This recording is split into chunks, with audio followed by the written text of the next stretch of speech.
Hi guys, James at Rampant Lion Reviews again for you today with another beer review. For this one we are going to head over the Øresund once again to Copenhagen in Denmark, which as I've told you many a time is one of the best beer cities you're going to find in the world. And for this one we're going to return though to one of the breweries that kicked it all off. So we're going back to Mikkeller this time, and we're having a taste of, we're having my first taste actually of one of the beers from their new sour beer brewery up at Baghaven. So this one comes from Mikkeller Baghaven, and it is called the Ebon Hedges. It comes in at 7.4%. It was released very recently. I think it was February 15th through the small partiers in Systembolaget here in Sweden. This one is a beer that's aged in French oak fodders, as it says. They use French oak over there anyway, and then it's aged on fresh blackberries as well. So it should be a very nice beer. When I had a little quick look at this on Untappd earlier on, it had a 4.11, so you know, a pretty impressive rating. And I'm very curious to see how this particular beer turns out, because I know they're doing some very interesting stuff over there at Mikkeller Baghaven. So very much looking forward to this one, and as always I hope you guys enjoy my take on this beer. So anyway, as is usual with my reviews then, I'll tell you a little bit about the brewery. If you want to get straight to the tasting, just fast forward. All the usual links are in the description below. That's the brewery website, the link to my other reviews that I've done from Mikkeller before. It must be around 20-30 reviews that I've done from these guys already, and I'm sure there'll be more in the near future. There's all the usual social media. If you want to see more beer reviews, do please consider subscribing to the channel. The whole channel, of course, has a geography-based tagging system, so you can go into the home page and search for beer based on country, city, state, county, prefecture, whatever it is you're interested in. Do check out the playlists of beers from different countries. There is one there for all the Danish beers that I've reviewed for you. That's constantly being added to. And as always, please do get in touch and let me know some of the other beers and breweries that you guys would like to see me review. It's always great to hear from you guys that are watching the videos, and the support that you show the channel is hugely appreciated. So anyway, to tell you a little bit about Mikkeller then. So Mikkeller, of course, as I've mentioned to you before, are the famous Danish gypsy brewery that was founded originally by Christian Keller and Mikkel Bjergso, although it's now run exclusively by Bjergso, who actually used to be a physics and maths teacher. But again, these guys are very influenced by the American craft beer movement, and basically they started out as the homebrewing experimentations of Christian and Mikkel and grew from there. And the name, of course, comes from both of their names kind of joined together.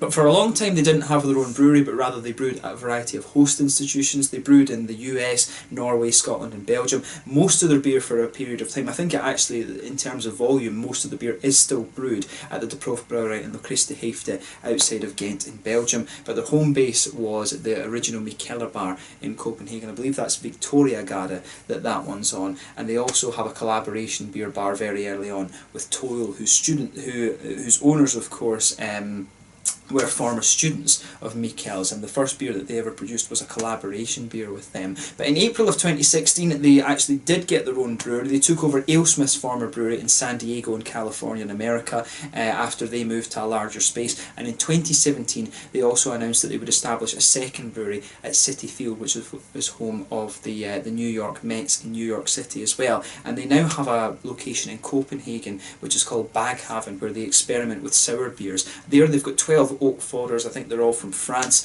and they're ranging from 3,000 to 7,000 litres, and they've got about 50 different 225 litre California Chardonnay barrels in which to age the beers as well. But the beer itself is brewed at Warpigs, which is their collaboration kind of bar restaurant type thing that they've got with Three Floyds, who are from Munster and Indiana over in America. So they brew the beers there, they transport them up to Baghaven, and that's where all the blending and the kind of aging and stuff takes place. But they've got a lab in there as well, and it's very interesting how they get their wild yeast strains and stuff like that. You know, they take them from apple trees, from you know, from fruit skins and stuff like this, and they just, you know, grow them in agar and things like that and create all their own house yeast strains. So there's some really interesting lab work going on up there. I'd love to go and have a little look at their microbiology lab and see the stuff that we're doing. My trade, of course, was first as a chemist and a spectroscopist namely, and then I moved into astrophysics after. But I really do like some of the fermentation science. I think it's very interesting. But they make a lot of different house yeasts there, and they've also got a tap room as well where you can go and try some of the beers that they're producing there, as well as some other kind of Belgian sour beers, and also some other beers from breweries that are doing similar things, you know, like Crooked Stave and Breakery and all of these kind of things. So a very, very interesting brewery, this one, and you know, they're always trying their hand at different things. They've got various bars all over the place. There's a good few of them in Copenhagen. They've got the Ramen restaurants. There's 3 of them now in Copenhagen. They've got Ulla Brewed, which is you know, it's basically beer and bread. They've got War Pigs, and they've got bars all over the world. There's 2 of them in There's 2 of them in Thailand, from what I remember. There's one in Seoul. There's one in Tokyo. There's one in Taipei. I think there's one in Tórshavn in the Faroe Islands, Reykjavik in Iceland, one in Warsaw in Poland, there's one in London, Oslo, various places all across the world. They're always opening up new bars and kind of expanding a little bit. So yeah, really, really interesting stuff. They do have a specialist Belgian bar now, which is near Nuremberg in Copenhagen too. So they're always opening up different bars that have different little themes and stuff like this, but a very, very interesting brewery, and one of the ones that really kind of kicked everything off with the Copenhagen beer scene. So if you haven't tried any of Mikkeller's beers yet, but most of you watching the channel I assume will have, you really need to have a go at some of these, and hopefully it's not too long before you're able to try some of the beers from Baghaven. I think they're only just starting to get out here in Scandinavia. But yeah, that's all you really need to know about the brewery just now. If you want to learn a little bit more, do check out the brewery website in the description below, and you can have a look at all of their different locations. But yeah, let's get on to the tasting of this beer itself then. So as I mentioned to you at the start of the video, this one is a 7.4% wild ale, or sour beer, however you want to term it. It's aged in French oak, and then on fresh blackberries as well. So I think this one will be very, very interesting. This one's been aged for 24 months actually. So, you know, the Baghaven facility, from what I understand, has been around for quite a little while, but it has taken them quite a bit of time to actually get their beers out there. And there you can see it, Refshalon, I think, is the actual name of the facility they've got there. Just let the camera focus on that for a minute, because that's a proper outline, a proper little drawing of the facility that they have there. It's kind of close to Christiania actually, where you can, you know, go and do some very interesting stuff. But yeah, so this one, the Ebon Hedges, as I mentioned at the start of the video, plain bottle cap on this, 7.4% sour blackberry beer, this one. So yeah, without further ado, I guess let's get this guy out and we'll get on with the tasting. I'm very, very curious to try my first beer from these guys. As I mentioned, this one was really quite highly rated. It was a 4.11 that it had when I checked it out on Untappd earlier on. So yeah, that looks absolutely lovely. Very similar actually to some of the Breakery beers that I had that I've had from Breakery here in Skåne in the south of Sweden. We're quite spoiled for sour beers actually in Sweden. You know, there's Jämerdalen, Handviks Brewery up in the very north of Sweden. You've got Temple Brewhus as well, and of course I'm very, very close here in Lund to Breakeriet in Landskrona, who do some awesome stuff. But yeah, with this beer you can see it's poured a lovely, very kind of deep, I don't know if you can see that colour's quite indigo, but it's got a lovely sort of reddish, I really don't know what the best way to describe the colour of this beer is, but it's almost like a very kind of dark red winey colour actually, almost a little bit like a kind of grape juice colour, I guess you could say, a red grape juice colour. There's a solid finger of a frothy, I would say kind of almost pinkish fawn coloured head actually. It's really difficult to describe the colours of this beer. I'll just let you have a little look at it for yourself, but I would describe it a kind of pink tinged fawn kind of colour. You can see little bits of the berries actually just still sitting in the top of this beer,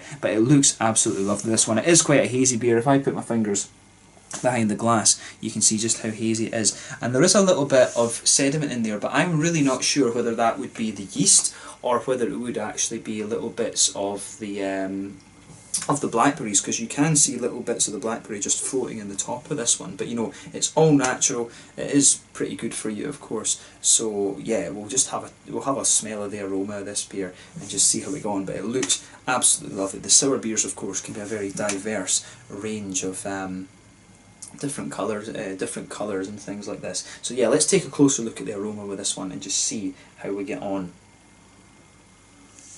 Yeah.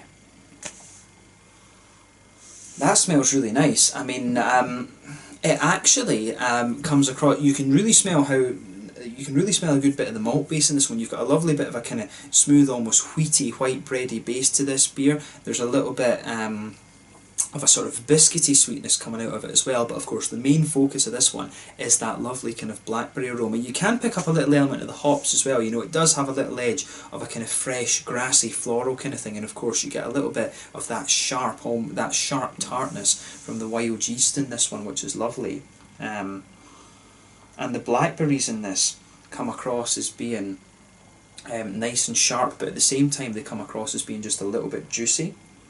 But I really like how all these different aromas are going together. I mean, to be fair with the aroma of this one, it's not the most complex aroma that you're going to find from a Mikkeller beer, but I think this is going to be one of these beers that's quite simple in its flavours, but it's going to be quite well done, if you like. I think it's going to be one of these ones that's just a very, very well crafted beer, rather than being one that's a real complex kind of melting pot of flavours. I think that's what we can expect from this beer.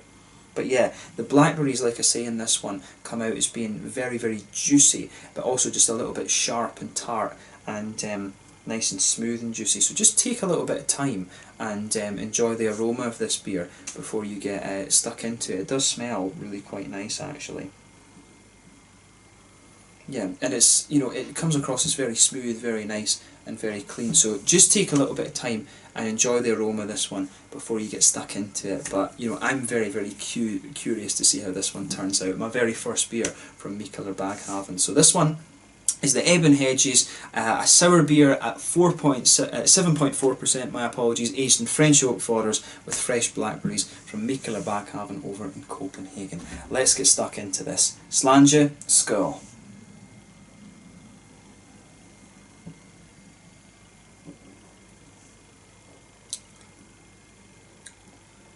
Oh yeah, I'll say straight away, this beer is really quite nice. I can see straight away why it's really quite highly rated. It's kind of this one, it's got a little bit of sharpness on the impact. One of the things I always feel you should talk about a little bit with the sour beers is how they are on the first sip, because it's all about how that kind of sourness takes you. And of course, every different type of sour beer yeast strain, every different type of wild yeast is going to have its own characteristics, and especially with these Mikkeller beers, because they're doing all of their own stuff, you know, they're actually creating a lot of their own yeast strains, which is very interesting. This one, to me, it's just a very nice, quite subtle sourness that you're getting from this beer.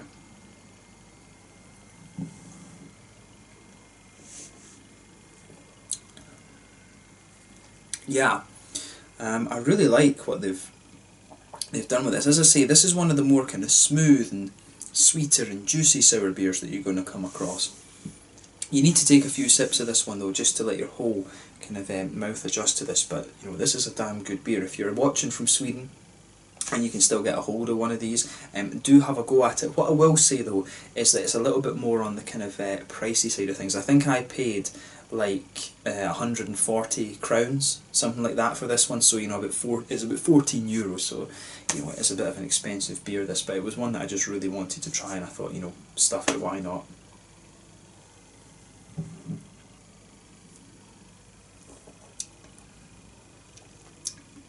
But yeah, with this beer, it's got a lovely smoothness to the malt base, like I was saying, and that comes out particularly more in the aftertaste. You've got a nice little bit of a kind of smooth, wheaty, malty quality to this one. You can just feel that blanketing the middle of your tongue there, and it's very nice. That it does really sweeten up a little bit the further you go into the flavour. I think there's a little bit of pale malt in here as well at some point. But yeah, on top of that, you get a little bit of the slightly smoother, wheaty quality out of the beer, and then in the very, very centre of your palate, you can pick out a little bit of an almost slightly biscuity sweetness to this. But if you go just further forward towards the front of your palate, you can definitely pick out there's a nice little bit of an oaky, woody smoothness to this beer as well. There's almost a little bit of vanilla to this one coming out in the aftertaste too, which is very, very nice.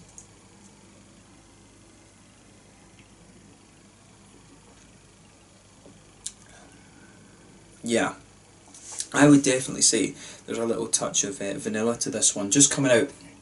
As I always say, you get that little oily bubble behind the front curve of your tongue where the fruity, juicy esters of this beer come out. But as you go, if you go to the very centre of your palate and come further forward, there's definitely a lovely vanilla element to this beer, which is really, really nice.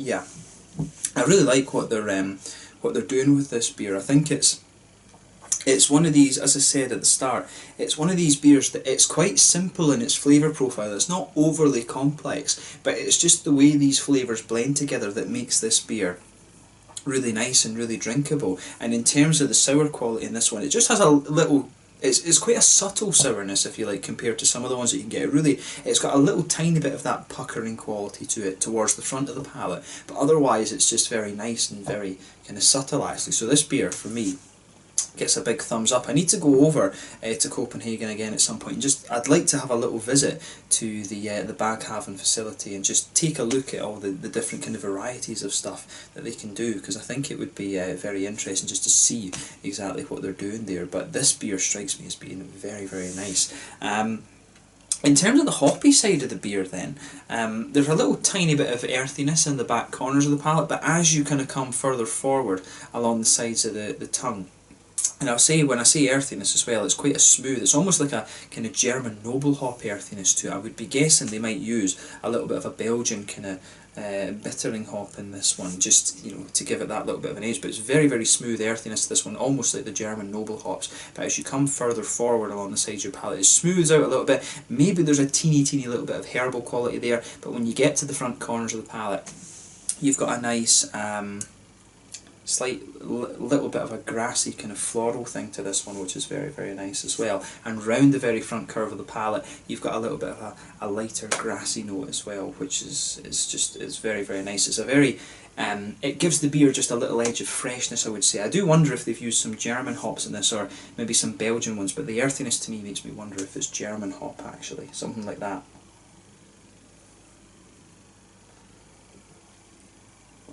I could of course be completely wrong and they've used one of the American hops or something kind of similar, but I don't think they've used hops that are too high in their alpha acid content in this beer. There is just something in my head that makes me wonder if it's German noble hops, or, you know, Czech Sats, or even a little bit of Slovenian Dana or Bobek or something like that. It's really interesting just how all of these different flavours go together in this beer. So yeah, the sour side of this one then. This one, to me, the sourness is coming out towards the front of the palate. It's almost like you've got a little kind of horseshoe-shaped kind of thing on your tongue with this one. If you just go behind the sort of curve of your tongue and in a little bit, the sour notes for me are coming out just a little bit behind that. It has got a little touch of that kind of puckering quality to it. But it's a nice kind of juicy sourness that this beer has. The red, it reminds me of actually a beer that I had from one of my local breweries, the Harveston Brewery in Clipmanager. You get the red fruity tartness to the beers, and it's just not quite as puckering as that almost lemon sherbet quality that you can get from some of them. But if you just go behind the front curve of your palate, like I say, you've got an almost U shape, a horseshoe kind of shape on this one. It has this nice juicy red fruity tartness to the beer. As I say, not too puckering, but just it has a nice little bit of that edge there, and it still lingers there the further into the aftertaste that you go, but the impact from it is quite nice and quite subtle as well. But yeah, I like what they're doing with this one. On the fruity side of things then, if you just go behind the front curve of the palate, you get that nice oily bubble in there where those juicy fruity esters start to come out of the beer. You can definitely pick out that there's a little bit of a kind of red fruity blackcurranty thing. You know, I think they could have used a bit of Williamette in here as well actually, because some of the red fruity, the fruity notes in this one, it is a kind of blackcurrant blackberry type note that's coming out of this beer, which is really, really nice. The other one that they might have used in this could be Australian Enigma actually, but I think it's more likely they would have used Williamette to match up with the blackberries that they are actually using to sour the beer. But you've got a little touch of a kind of figgy note to this one, and the further you go into the aftertaste, the more of the blackberries are coming out, and a little bit of that almost candied red fruity flavour. It reminds me again of these little heart-shaped sweets I always talk about in Haribo Star Mix actually, but the blackcurranty flavours are just coming out around the very, very kind of edge of your tongue. And one of the other things you have to remember, when you add fruit to the beer, it always suppresses a little bit of the green side of the hops. It always suppresses a little bit of the IBU. So in some ways, perhaps that is giving a little bit of a false impression of an almost German kind of Czech, Slovenian noble type hop flavour to the beer. But whatever it is that they've used in this, I think it does work very, very nicely. And you know, when you try this beer, you can see immediately why it's quite highly rated. So again, a big thumbs up to Mikkeller Baghaven for what they've produced here. This is a really, really nice beer, and it's definitely one of the kind of smoother and slightly sweeter, more malty sours that I've had in recent times, but they've done a damn good job of it, and I certainly wouldn't hesitate to drink it again. I'd be very curious to see what other things they're producing over there, but as a first beer to try from these guys, from the guys at Mikkeller Baghaven, you know, definitely impressed with this one. So if you like the Breakery beers that we get over here in Sweden, then this is one I think you are going to enjoy, but just be aware it is a little bit more pricey actually than some of those beers you're going to find from Breakery. But still, it's interesting, definitely interesting to try this one. It's a bit of a treat though, I would say, this beer at the price that it was. But in terms of the mouthfeel then, I would say this is a mid-bodied beer. Yeah, mid-bodied beer. You can get sour beers that are a little bit thicker and more oily than this one. This is definitely a more mid-bodied beer, even within the sour beer category. Little bit of carbonation to it. It does have a little bit of that crispness that you would want from the style. The mouthfeel overall, it's got a little touch of an oily quality to it, but mainly it's more of a kind of wet sort of feel. There's a little bit of hoppy bitterness to this one. I guess it's somewhere around the kind of 20, maybe 30 IBU mark, somewhere around that kind of region. The tartness, as I said, in this one is more of a kind of wetter, juicier tartness rather than being very, very sharp and puckering. The malt base is really nice and quite smooth. You've got some nice lovely oaky and vanilla flavours coming out of the beer, and you've also got those juicy fruity notes as well, which is really nice, both from the hops and of course from the fruit that they've added to the beer. Those blackberry flavours are really coming out just around the edge of your palate, and they linger there into the aftertaste, and you start to get more of the kind of vanilla, oaky and slightly wheaty bready notes out of this beer. But as I said, this is a really, really nice one. But it is a little bit on the pricey side of things, so just be aware of that, but have a go at it for yourself and just and see what you think. But I think they've done a nice job of this beer, and I look forward to trying more from Mikkeller Baghaven in the future, but I do think it will be somewhat of a treat when I try some of those beers. But yeah, let's leave it at that for this one. This one was the Ebon Hedges, a really, really interesting blackberry kind of sour beer from Mikkeller Baghaven over in Copenhagen in Denmark. So once again, thank you for watching my beer reviews. Until the next time, please like, subscribe, share, all the usual YouTube stuff. Let me know your own thoughts on this one in the comment section below. Let me know what your favourite beers are from Mikkeller. Do give me some other Baghaven recommendations as well, and I can see if I can have a little go at those for you at some point in the future. But thank you again for watching my beer reviews. Until the next time, please like, subscribe, share, blah blah blah. Check out my social media and have a go at some of these Mikkeller Baghaven beers. Until the next time, Slàinte just out, and I'll catch you guys later. The Ebon Hedges from Mikkeller Baghaven over in Copenhagen in Denmark. Slàinte, skål.